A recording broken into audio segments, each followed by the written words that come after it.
Welcome back. With our database connection established, we start the CRUD operations with read.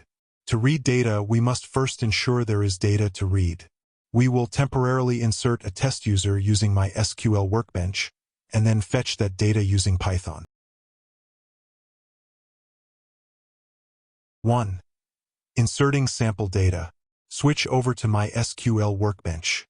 Run this SQL command to insert one test user into our users table. Notice we skip the ID field because it is auto_increment.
Two.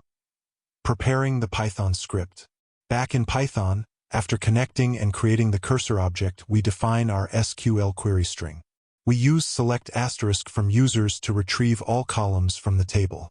Limit 1 is added to ensure we only get a single row, which is useful for testing.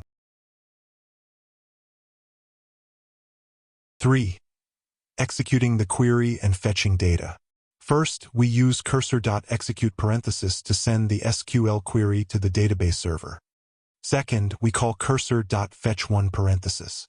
This method retrieves the next result row from the executed query and returns it as a tuple. If no more rows are available, it returns none. We then print the resulting user_record.